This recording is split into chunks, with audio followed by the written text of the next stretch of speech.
Assalamualaikum warahmatullahi wabarakatuh.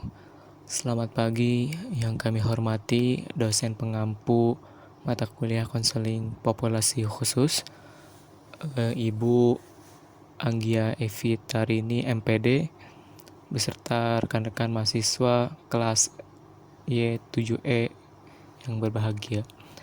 Puji dan syukur marilah kita panjatkan kehadirat Allah SWT atas karunia dan limpahan nikmatnya.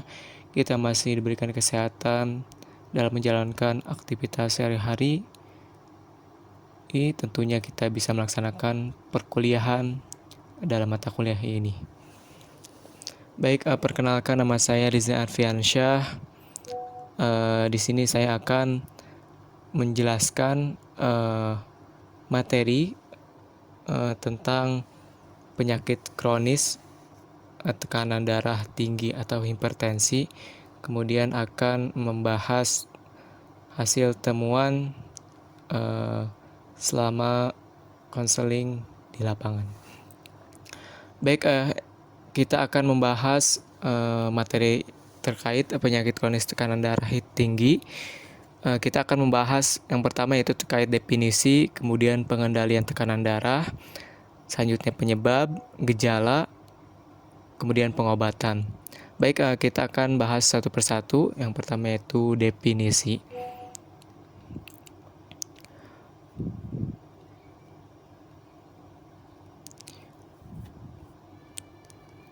Baik, definisi terkait tekanan darah tinggi atau hipertensi adalah suatu peningkatan tekanan darah di dalam arteri. Secara umum, hipertensi merupakan suatu keadaan tanpa gejala, di mana tekanan yang abnormal tinggi di dalam arteri menyebabkan meningkatnya resiko terhadap stroke, aneurisma, gagal jantung, serangan jantung, dan kerusakan ginjal. Pada pemeriksaan tekanan darah akan didapatkan dua angka. Angka yang lebih tinggi diperoleh pada saat jantung berkontraksi atau sistolik. Angka yang lebih rendah diperoleh pada saat jantung berelaksasi atau diastolik. Tekanan darah ditulis sebagai tekanan sistolik garis miring tekanan diastolik. Misalnya 120 per 80 mmHg. Dibaca 120 per 80. Dikatakan tekanan darah tinggi jika pada saat duduk tekanan sistolik mencapai 140 mmHg atau lebih, atau tekanan diastolik mencapai 90 mmHg atau lebih, atau keduanya.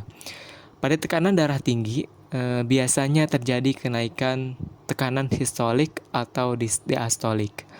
Pada hipertensi sistolik terisolasi, tekanan sistolik mencapai 140 mmHg atau lebih. Tetapi tekanan diastolik kurang dari 90 mmHg dan tekanan diastolik masih dalam kisaran normal. Hipertensi ini sering ditemukan pada usia lanjut.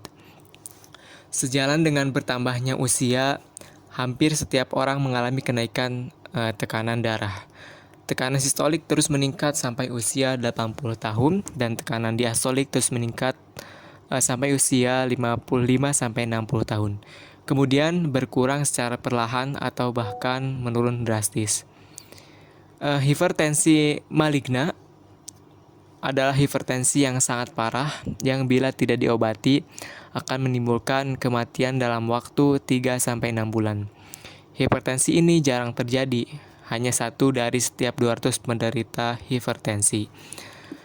Tekanan darah dalam kehidupan seseorang bervariasi secara alami.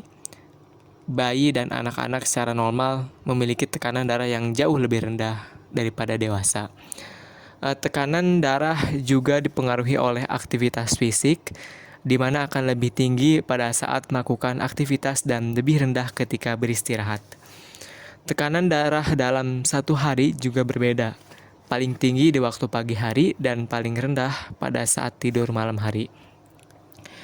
Kemudian klasifikasi tekanan darah pada dewasa, kategori tekanan darah sistolik, tekanan darah diastolik. Normal di bawah yaitu 130 mmHg, di bawah 85 mmHg. Kemudian normal tinggi 130 sampai 139 mmHg. 85 sampai 89 mmHg, itu stadium 1. Kemudian hipertensi ringan 140 sampai 159 mmHg, 90 sampai 99 mmHg stadium 2. Hipertensi sedang 160 sampai 179 mmHg, 100 sampai 109 mmHg stadium 3. Hipertensi berat 180 sampai 209 mmHg, 110 sampai 119 mmHg stadium 4. Hipertensi maligna 210 mmHg atau lebih, 120 mmHg atau lebih. Kemudian selanjutnya pengendalian tekanan darah. Meningkatnya tekanan darah di dalam arteri bisa terjadi melalui beberapa cara. Yang pertama, jantung memompa lebih kuat sehingga mengalirkan lebih banyak cairan pada setiap detiknya. Kemudian yang kedua, arteri besar kehilangan kelenturannya dan menjadi kaku, sehingga mereka tidak dapat mengembang pada saat jantung memompa darah melalui arteri tersebut. Karena itu, darah pada setiap denyut jantung dipaksa untuk melalui pembuluh yang sempit daripada biasanya dan menyebabkan naiknya tekanan. Inilah yang terjadi pada usia lanjut, di mana dinding arterinya telah menebal dan kaku karena arteriosklerosis. Kemudian yang ketiga, dengan cara yang sama, tekanan darah juga meningkat pada saat terjadi vasokonstriksi, yaitu jika arteri kecil atau arteriola untuk sementara waktu mengkerut karena perangsangan saraf atau hormon di dalam darah. Kemudian yang keempat, bertambahnya cairan dalam sirkulasi bisa menyebabkan meningkatnya tekanan darah. Hal ini terjadi jika terdapat kelainan fungsi ginjal sehingga tidak mampu membuang sejumlah garam dan air dalam tubuh. Volume darah dalam tubuh meningkat sehingga tekanan darah juga meningkat. Sebaliknya, jika satu, aktivitas memompa jantung berkurang, 2, arteri mengalami pelebaran, 3, banyak cairan keluar dari sirkulasi, maka tekanan darah akan menurun. Selanjutnya yaitu penyebab. Pada sekitar 90% penderita hipertensi, penyebabnya tidak diketahui dan keadaan ini dikenal sebagai hipertensi esensial atau hipertensi primer. Hipertensi esensial kemungkinan memiliki banyak penyebab. Beberapa perubahan pada jantung dan pembuluh darah kemungkinan bersama-sama menyebabkan meningkatnya tekanan darah. Hipertensi sekunder adalah hipertensi yang diketahui penyebabnya, yaitu penyakit ginjal 5-10%. Kemudian kelainan hormonal atau pemakaian obat tertentu, misalnya pil KB 1-2%. Penyebab hipertensi lainnya yang jarang adalah pheochromocytoma, yaitu tumor pada kelenjar adrenal yang menghasilkan hormon epinefrin atau adrenalin, atau norepinefrin atau noradrenalin. Kegemukan atau obesitas, gaya hidup yang tidak aktif atau malah berolahraga, stres, alkohol, atau garam dalam makanan bisa memicu terjadi hipertensi pada orang-orang memiliki kepekaan yang diturunkan. Kemudian stres cenderung menyebabkan kenaikan tekanan darah untuk sementara waktu. Jika stres telah berlalu, maka tekanan darah biasanya akan kembali normal. Kemudian beberapa penyebab terjadinya hipertensi sekunder, yaitu penyakit ginjal, di antaranya stenosis arteri renalis, pyelonefritis, glomerulonefritis, tumor-tumor ginjal, penyakit ginjal polikista atau biasanya diturunkan, kemudian trauma pada ginjal atau lukanya yang mengenai ginjal, kemudian terapi penyinaran yang mengenai ginjal. Kemudian ada juga kelainan hormonal, yaitu diantaranya hiperaldosteronisme, kemudian sindroma Cushing, yang terakhir pheochromocytoma. Kemudian ada juga penyebabnya yaitu obat-obatan, diantaranya 1, pil KB, 2, kortikosteroid, 3, sisklosporin, 4, erythropoietin, yang kelima kokain, yang keenam penyalahgunaan alkohol, Yang ketujuh, kayu manis atau dalam jumlah sangat besar.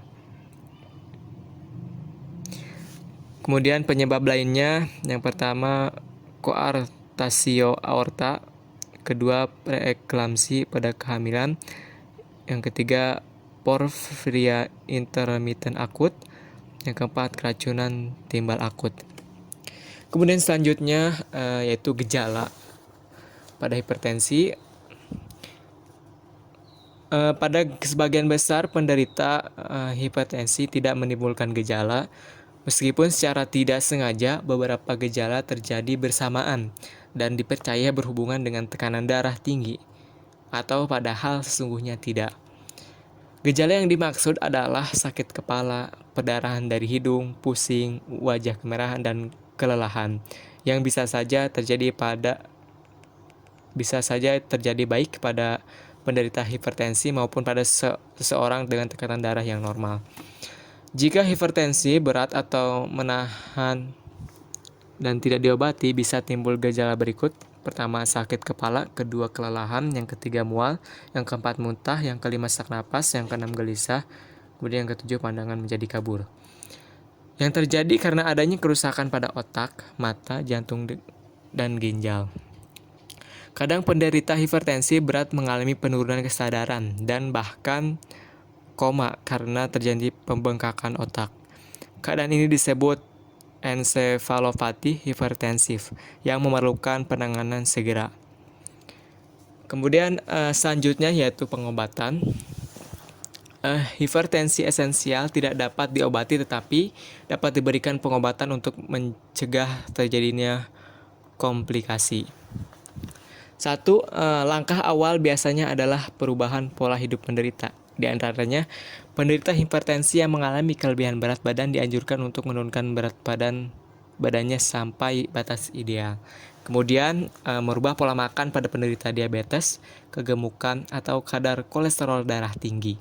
Kemudian, mengurangi pemakaian garam sampai dari 2,3 gram natrium atau 6 gram natrium klorida setiap harinya, atau disertai dengan asupan kalsium, magnesium, dan kalium yang cukup, dan mengurangi alkohol. Kemudian olahraga aerobik yang tidak terlalu berat. Kemudian penderita hipertensi esensial tidak perlu membatasi aktivitasnya selama tekanan darahnya terkendali. Kemudian yang terakhir, berhenti merokok. Selanjutnya yang kedua yaitu pemberian obat-obatan. Di antaranya diuretik. Diuretik yang terbagi ke beberapa bagian, yaitu pertama diuretik thiazide biasanya merupakan obat pertama yang diberikan untuk mengobati hipertensi. Kemudian yang kedua, diuretik membantu ginjal membuang garam dan air yang akan mengurangi volume cairan di seluruh tubuh sehingga menurunkan tekanan darah. Kemudian yang ketiga, diuretik juga menyebabkan pelebaran pembuluh darah. Kemudian yang keempat, diuretik menyebabkan hilangnya kalium melalui air kemih sehingga kadang diberikan tambahan kalium atau obat penahan kalium.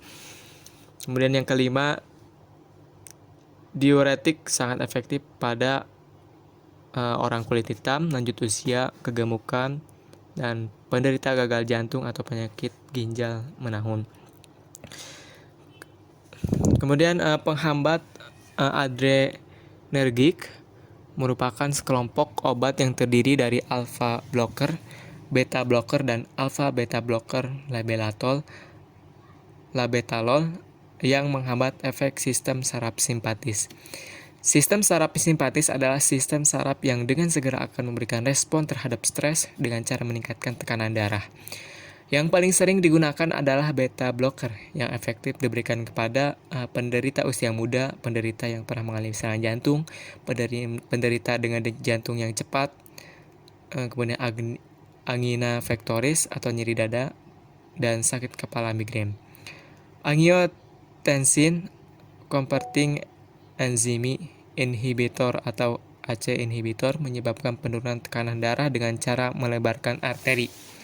Obat ini efektif diberikan kepada orang kulit putih, usia muda, penderita gagal jantung, penderita dengan protein dalam air kemihnya yang disebabkan oleh penyakit ginjal menahun atau penyakit ginjal diabetik.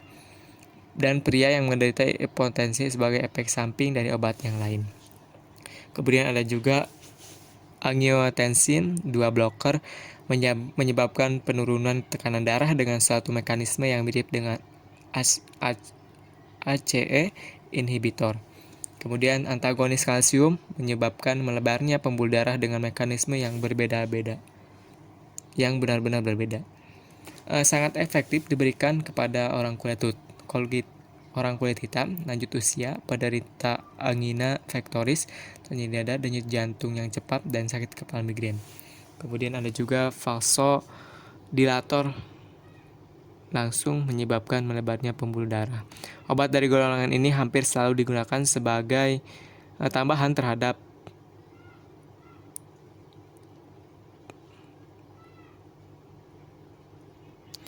obat antihipertensi lainnya. Kemudian selanjutnya yaitu yang ketiga, kedaruratan hipertensi atau misalnya hipertensi maligna, memerlukan obat yang menurunkan tekanan darah tinggi dengan segera. Beberapa obat bisa menurunkan tekanan darah dengan cepat dan sebagian besar diberikan secara intravena atau melalui pembuluh darah. Itu diantaranya diazoside, kedua nitroproside, kemudian nitroglycerin, dan labetalol. Nifedipin merupakan kalsium antagonis dengan kerja yang sangat cepat dan bisa diberikan per oral atau ditelan. Tetapi obat ini bisa menyebabkan hipotensi, sehingga pemberiannya harus diawasi secara ketat. Kemudian pengelolaan hipertensi sekunder. 1. Pengobatan hipertensi sekunder tergantung kepada penyebabnya. Yang kedua, mengatasi penyakit ginjal kadang dapat mengembalikan tekanan darah ke normal atau paling tidak menurunkan tekanan darah. Yang ketiga, penyempitan arteri bisa diatasi dengan memasukkan selang yang ada pada ujungnya, terpasang balon dan mengembangkan balon tersebut. Kemudian yang keempat, atau bisa dilakukan pembedahan untuk membuat jalan pintas atau operasi bypass. Yang kelima, tumor yang menyebabkan hipertensi atau misalnya pheochromocytoma biasanya diangkat melalui pembedahan. Mungkin itu terkait materi penyakit kronis, tekanan darah tinggi atau hipertensi. Kemudian selanjutnya saya akan menjelaskan terkait temuan kasus yang ada di lapangan. Yang pertama yaitu terkait deskripsi klien. Saya menemukan klien yaitu seorang perempuan berusia 55 tahun, berprofesi sebagai karyawan kantoran, memiliki identitas diri samar yang cenderung merahasiakan masalah kesehatannya. Ia terlihat bersemangat dalam pekerjaannya dan menjaga citra positif di lingkungan kerja. Namun dalam beberapa bulan terakhir, teman-temannya memperhatikan perubahan pada tingkah lakunya, seperti penurunan energi dan konsentrasi. Selanjutnya yaitu permasalahan. Permasalahan klien ini memiliki masalah tekanan darah tinggi yang belum diungkapkan secara terbuka. Hipertensi seringkali tanpa gejala yang jelas, dan ini dapat menjadi tantangan karena seorang mungkin tidak menyadari dampaknya pada kesehatan secara keseluruhan. Permasalahan kesehatan yang tidak diatasi dapat berdampak pada produktivitas dan kualitas hidup. Kemudian selanjutnya yang ketiga, analisis kebutuhan. Penting untuk memberikan kesadaran pada pasien akan pentingnya mengelola tekanan darah tinggi dan dampaknya pada kesehatan jangka panjang. Analisis kebutuhan juga mencakup pemahaman mendalam tentang faktor risiko dan penyebab hipertensi, serta bagaimana perubahan gaya hidup dapat membantu mengelola kondisi tersebut. Selain itu, pendekatan holistik yang mencakup kesehatan mental dan dukungan psikososial juga diperlukan. Kemudian selanjutnya itu potensi positifnya termasuk kesediaan untuk mengubah gaya hidup dan meningkatkan kesadaran terhadap kesehatan pribadi. Sebagai pekerja kantoran, ia mungkin memiliki akses lebih mudah ke informasi dan sumber daya yang mendukung upaya pengelolaan tekanan darah tinggi. Kemudian selanjutnya terkait kendala. Kendala mungkin termasuk stigma terhadap penyakit kronis, kurangnya pemahaman tentang pentingnya pencegahan, dan ketidaknyamanan untuk berbicara terbuka tentang masalah kesehatan. Keterbatasan waktu dan pengetahuan tentang opsi pengelolaan tekanan darah tinggi juga dapat menjadi kendala. Kemudian selanjutnya yaitu yang terakhir, layanan BK yang tepat. Menurut saya, layanan konsultasi dapat memberikan dukungan yang penting dalam mengatasi permasalahan ini. Konselor dapat membantu pasien memahami penyebab dan risiko hipertensi, merancang rencana perubahan gaya hidup, dan memberikan dukungan emosional untuk mengatasi ketidaknyamanan berbicara tentang masalah kesehatan. Program edukasi kesehatan masyarakat juga dapat membantu meningkatkan kesadaran secara umum dan mengurangi stigma terkait penyakit kronis. Integrasi layanan kesehatan dan layanan konsultasi dapat membantu menciptakan pendekatan holistik untuk manajemen hipertensi dan kesehatan secara keseluruhan. Baik, mungkin itu sekian yang bisa dapat saya sampaikan terkait penyajian materi dan penyajian temuan kasus yang saya temukan di lapangan. Mungkin sekian saja yang dapat saya sampaikan. Mohon maaf bila ada kesalahan. Wassalamualaikum warahmatullahi wabarakatuh.